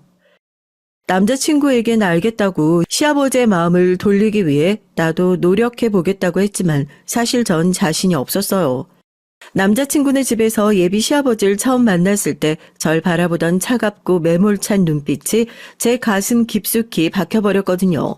사실 일을 하다 보면 문제가 생길 수도 있고 다투게 될 수도 있는 건데 당시에 봤던 저의 단편적인 모습만 보고 그 정도로 매몰차게 구시니 제가 뭘 어떻게 해야 할지 감이 잡히질 않았습니다. 전 우선 남자친구가 원하는 대로 해보기로 했어요. 저와 남자친구는 주말마다 남자친구네 집에 놀러갔죠. 특별히 오라고 초대를 받은 것도 아니지만 계속해서 아버님과 부딪혀 보기 위해 얼굴에 철판을 깔고 갔습니다. 그나마 다행인 건 남자친구의 어머님, 예비 시어머니께선 절 미워하지 않으셨다는 거예요. 아버님께 제 얘기를 들으셨을 텐데도 저에게 잘 해주셨습니다. 난 우리 준성이가 좋다고 하는 여자면 무조건 찬성이야. 그러니까 준성이 아버지가 좀 무뚝뚝하게 굴어도 기죽지 말고 자주 놀러와요. 얼굴 자주 보다 보면 미운정이라도 생기겠지. 예비 시어머니께서는 겁먹을 필요 없다고 기운내라고 항상 제 편을 들어주셨어요. 두 분 중 한 분이라도 제 편을 들어주셔서 기분이 좋긴 했지만 제 앞에서 절 대놓고 무시하시는 분에게 기죽지 않는다는 게 말처럼 쉽지만은 않았습니다. 특히나 저처럼 어릴 때부터 부모님에게 사랑을 듬뿍 받고 큰 사람이 견디기엔 쉽지 않았어요. 그러던 어느 날이었어요. 그날도 주말을 맞이해 어김없이 남자친구네 본가에 놀러 갔습니다. 그런데 가는 날이 장날이라고 마침 남자친구도 회사에 일이 생겨 좀 늦는다고 해서 저만 갔는데 댁에 어머님도 약속이 있으신지 안 계시더라고요. 초인종을 누르자 아버님이 나오셨는데 절 보자마자 미간을 구기셨어요. 그러더니 연락도 없이 왜 자꾸 오느냐고 툴툴거리셨죠. 전 애써 미소를 지으며 친해지고 싶어서 왔다고 애교를 부렸습니다. 그런데도 아버님은 제 얼굴도 제대로 쳐다보지 않으셨어요. 전 어쩌면 이게 기회일지도 모르겠다는 생각이 들었죠. 평소엔 어머님의 남자친구까지 있어서 아버님께 먼저 말을 걸 거리도 찾질 못했었는데 오늘은 단 둘뿐이니 오히려 말을 걸기가 수월할 것 같았죠. 어머님 어디 나가셨나 봐요. 점심시간대 다 됐는데 식사하셨어요? 전 최대한 밝은 얼굴로 식사를 하셨는지 여쭙습니다. 안 드셨으면 제가 뭐라도 해드리고 싶어서요. 점심 차려준다고 장 보러 간 사람이 왜 아직도 안 와? 배고파 죽겠는데. 아버님은 저에게 들릴 듯 말 듯한 목소리로 혼잣말을 하셨습니다. 아무래도 지금까지 저에게 차갑게 구신 게 있는데 대뜸 제가 한 밥을 얻어먹긴 민망하셨겠죠. 전 이때다 싶어 제가 맛있는 걸 해드리겠다고 했어요. 집에 아무것도 없다고 장 보러 간 건데 살림도 안 해본 처자가 제대로 차릴 수 있겠나? 아버님은 제가 못 믿어 없다는 듯 혀를 끌끌 차셨습니다. 눈빛은 니까짓게 뭘 하냐라는 느낌이 깔려 있었죠. 전 주방으로 들어가 바로 시어머니의 앞치마를 메고 냉장고를 열었습니다. 역시나 냉장고엔 기본 반찬들과 채소만 잔뜩 있었어요. 저도 나름 혼자 독립해 살아본 지도 꽤 됐고 남들과 다른 베지테리언으로 살아온 지도 꽤 됐어요. 그러다 보니 웬만한 식사는 거의 다 제가 직접 만들어 먹습니다. 전 냉장고에서 꺼낸 재료들로 대충 카레와 된장국을 후다닥 끓여서 상을 차렸죠. 그러곤 아버님께 식사하시라고 불렀습니다. 아버님은 제가 차린 음식을 보고 영 못마땅하다는 듯 구셨지만 시장하시긴 하신지 자리에 앉으시더라고요. 그래도 한술 떠서 드시곤 나쁘지 않으신지 카레 한 그릇을 다 비우셨어요. 그 모습을 보고 있자니 전 괜히 기분이 좋아서 들뜨고 말았습니다. 그래서 굳이 안 해도 될 말을 하고야 말았어요. 고기가 안 들어가도 드실만 하시죠? 오히려 고기가 안 들어가면 채소에서 나오는 단맛이 더 잘 느껴져서 좋다니까요. 사실은 제가 고기를 안 먹거든요. 사람들은 고기 안 먹는다고 하면 매일 풀떼기만 먹고 사는 줄 아는데 생각보다 먹을 수 있는 게 많아요. 이런 건강한 요리법 제가 많이 아니까 다음에도 제가 또 해드릴게요. 밥 한 끼 같이 먹었다고 네가 나랑 친해진 줄 아나 본데 전혀 아니거든. 안 그래도 너처럼 환경이니 뭐니 유난 떠는 애들 꼴도 보기 싫었는데 이제 보니 너 고기도 안 먹는 베지테리언인가 보구나. 암튼 꼴 같지도 않은 게 별 꼴값을 다 떨어요. 어떻게 된 게 마음에 드는 구석이 하나도 없어. 전 할 만큼 했습니다. 저라고 저 싫다는 사람한테 잘 보이겠다고 매주 쉬는 날까지 투자해가며 이런 짓 하고 싶었겠어요. 이게 다 남자친구만 보고 꾹 참은 건데 저런 소리까지 듣고 있자니 속이 부글부글 끓었죠. 전 도저히 화가 나서 얌전히 참을 수가 없었어요. 결국엔 또 참지 못하고 언성을 높이고 말았습니다. 아버님은 교수라는 분이 어쩜 그렇게 편견으로 가득하세요? 제가 하는 일이든 제 음식 취향이든 제 마음이지 아버님이 무슨 자격으로 꼴값이니 뭐니 지적을 하시는 건데요. 그런 고지식한 생각으로 학교에서 학생들을 가르치실 수 있겠어요? 얼씨구, 내가 학생들을 잘 가르치는지 못 가르치는지 네가 봤어? 그리고 너 왜 은근슬쩍 나더러 아버님이래? 난 네 아버님 하겠다고 한 적 없다. 네, 잘 알겠습니다. 저도 교수님처럼 고지식한 분한테 아부까지 해가면서 이 집 며느리 될 생각 추워도 없어요. 그래, 아주 잘 생각했다. 이제야 너랑 나랑 생각이 맞는구나. 볼일 끝났으면 이제 그만 내 집에서 썩 나가. 전 안 그래도 나갈 생각이었다고 소리를 버럭 지르고 남자친구네 집 현관을 박차고 나왔습니다. 그때 집 안쪽에서 저거 버르장머리 없는 거 좀 보라고 소리 지르는 아버님의 목소리가 들렸지만 전 아랑곳하지 않았어요. 그리고 남자친구네 집을 나오자마자 전 벅차오르는 감정을 주체하지 못하고 바로 남자친구에게 전화해 이별을 고했습니다. 그 순간만큼은 진심이었어요. 아무리 제가 남자친구를 사랑하더라도 저렇게 고집불통 할아버지와는 단 1분 1초도 함께 지낼 수 없을 것 같았거든요. 전 정말 그렇게 남자친구와 끝내려고 했습니다. 그런데 그 또한 마음처럼 쉽지 않았어요. 남자친구는 제 이별 통보에 눈물 콧물을 다 흘리며 저에게 애원했습니다. 저와 헤어지고 싶지 않다고요.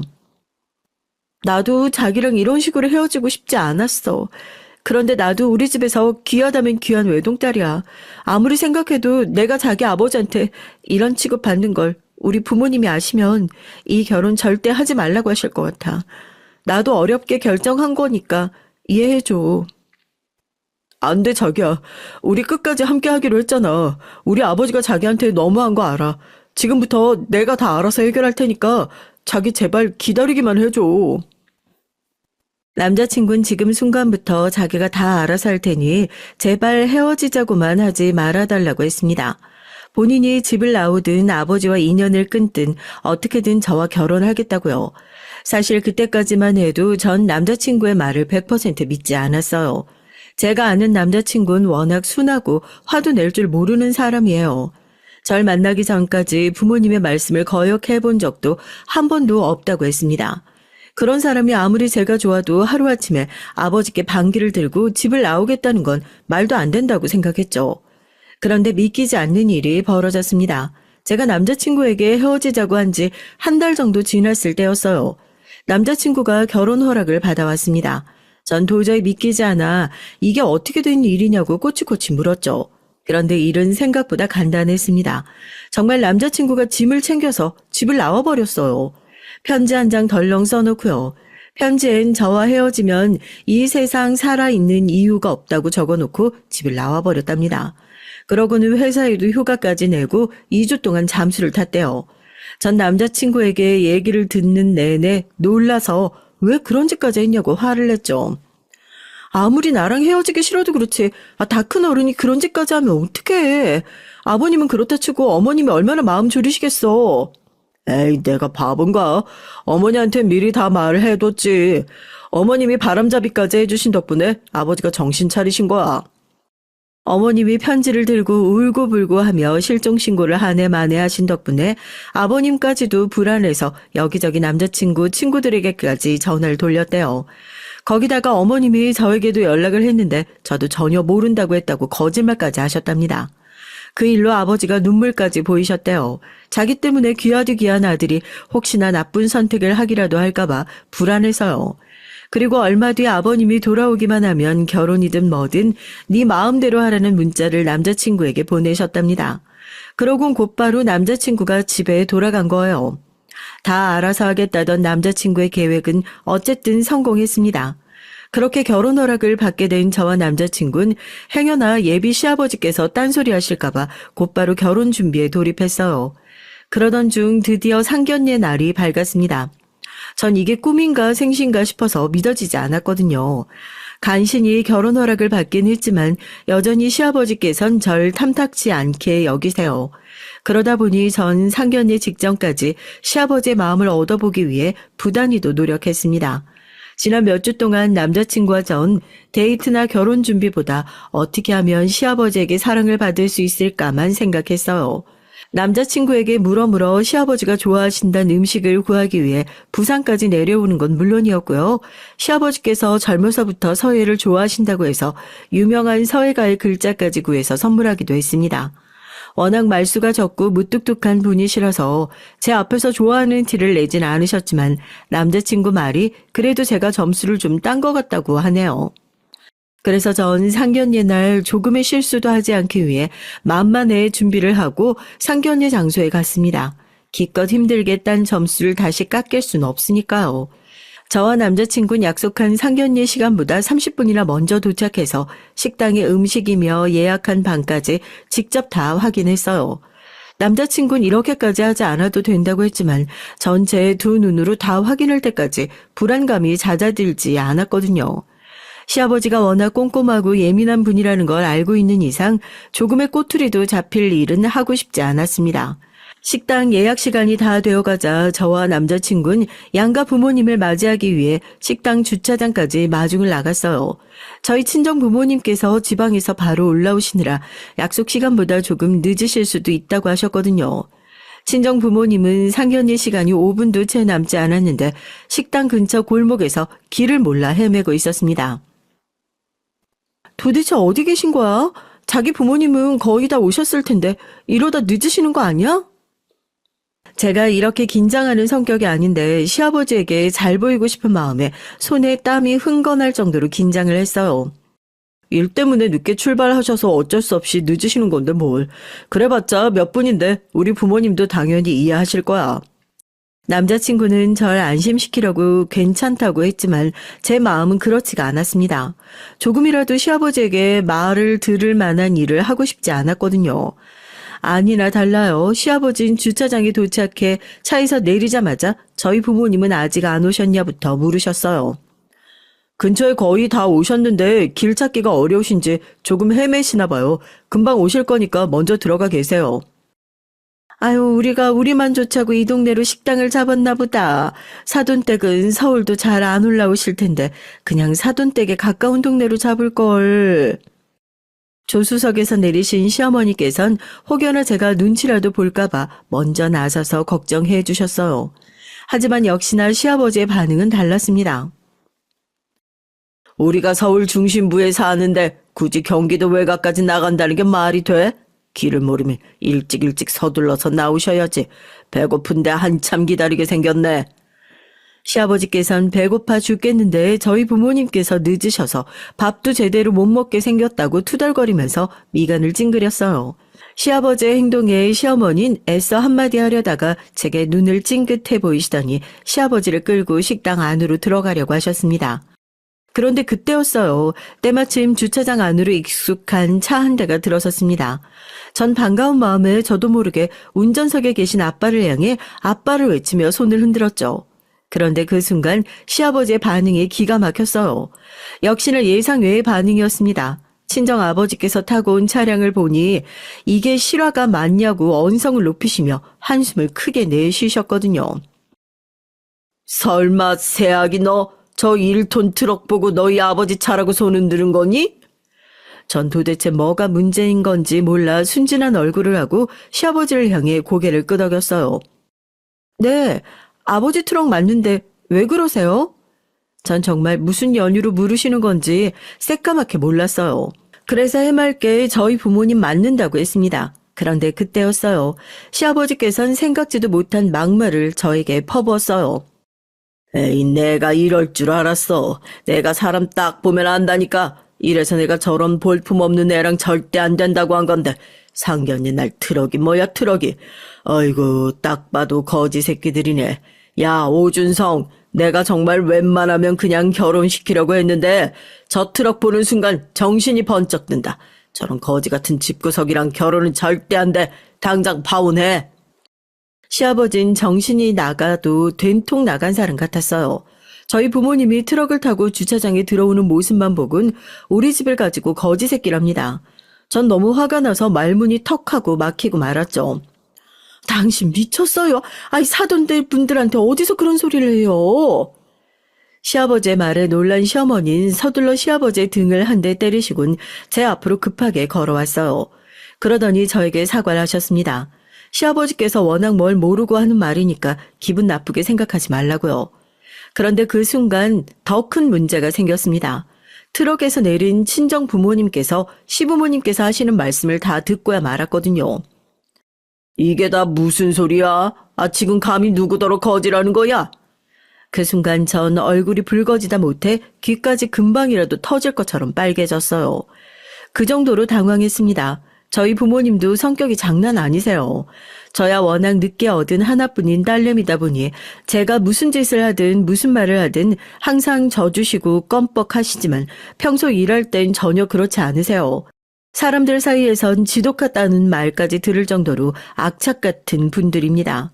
그런 분들이 자식도 있는 바로 앞에서 저런 소리까지 들으셨으니 화가 나실 만했죠. 그날 제 상견례는 쫄딱 망했어요. 예약한 식당에 들어가기도 전에 주차장에서 친정아버지와 시아버진 언성까지 높이며 싸웠습니다. 특히나 시아버지께서 곧바로 사과를 하셨으면 그나마 넘어갈 수도 있은 일이었는데 죽어도 잘났다고 떠드시는 바람에 일이 더 커졌거든요. 이왕 이렇게 된 거 그냥 솔직하게 말할게요. 애초에 제가 그쪽 따님 마음에 들어서 결혼 허락한 거 아닙니다. 제 아들이 제 아니면 죽고 못 산다고 해서 내 아들이 아까워도 웬만하면 참고 보내려고 했는데 아무리 제가 참고 넘어간다고 해도 트럭은 도무지 참을 수가 없네요. 이건 뭐 동네 과일 팔러 온 과일 장사도 아니고 상견례 날 어디 딸 가진 부부가 트럭을 끌고 온답니까? 다시 한번 들어도 전 시아버지의 말이 이해가 되질 않았어요. 도대체 트럭이 뭐가 이상하다는 건지 모르겠습니다. 저뿐만이 아니라 그 자리에 있던 모두가 다 시아버지의 말을 이해할 수가 없었죠. 그때였습니다. 시아버지의 말도 안 되는 소리를 더 들어주고 싶지 않았는지 친정 아버지께서 기가 막힌다는 듯 소리까지 내면서 크게 웃으셨어요. 그러면서 하시는 말씀에 그 자리에 있던 모두가 다 놀라 입을 쩍하니 벌렸죠. 아이고, 내가 원래 어딜 가서 돈 자랑 같은 걸 하는 사람이 아닌데 오늘은 좀 해야겠네요. 이봐요, 오준성 아버지, 당신 200억 가진 거지도 본 적 있어? 서울에선 재산 200억 있는 사람한테도 거지라고 하나 보지? 200억? 아니, 말도 안 돼. 지금 바로 확인 안 된다고 그렇게 아무 말이나 막 하셔도 됩니까? 친정아버지의 말씀에 시아버지는 믿지 않으셨어요. 200억이 네 집 개 이름이냐며 말도 안 된다고 하셨죠. 그러자 친정아버진 한 번 더 코웃음을 쳤습니다. 아이고, 내가 멀쩡한 밥 먹고 와서 굳이 거짓말은 뭐하러 한대? 우리 부모님이 돌아가시기 전에 나한테 물려준 땅이 있거든. 그거 팔아서 내가 딱 20년 전에 강남에 건물을 올렸는데 그게 요즘 시세로 하면 딱 200억이 넘는다는데. 강남에 건물이 있다고요? 아니 근데 왜 저런 낡은 트럭을 몰고. 친정아버지의 말에 시아버진 말도 제대로 잊지 못했어요. 그 모습에 저와 남자친구가 순간 눈이 마주쳤는데 도무지 기막혀서 웃음을 참을 수가 없었죠. 저기요 사돈, 아무리 우리가 오늘 자식들 일로 처음 만나는 사이라도 그렇지 나이도 먹을 만큼 먹은 양반이 지킬 건 좀 지키면서 삽시다. 설마 우리가 트럭 좀 몰고 왔다고 없는 집인 줄 알고 거지 같은 집안 어쩌고 하면서 내 딸이랑 결혼 못하게 하려고 한 거예요? 시아버지의 몰상식한 모습에 참다 못한 어머니도 나서서 소리를 높였어요. 사돈 너무 죄송합니다. 아유, 이 사람이 평생 공부만 한 사람이라 이렇게 세상 물정이 어두워요. 두 분이 너그러운 마음으로 제발 한 번만 용서해 주세요. 아이고, 잘못은 바깥 사돈이 했는데 사과를 왜 안 사돈이 하세요? 전 안 사돈께 그런 소리 듣고 싶지 않습니다. 어머니 말이 맞아요. 정작 만행은 시아버지가 다 저질러 놓고 사과한 시어머니께서 하는 건 말이 되지 않습니다.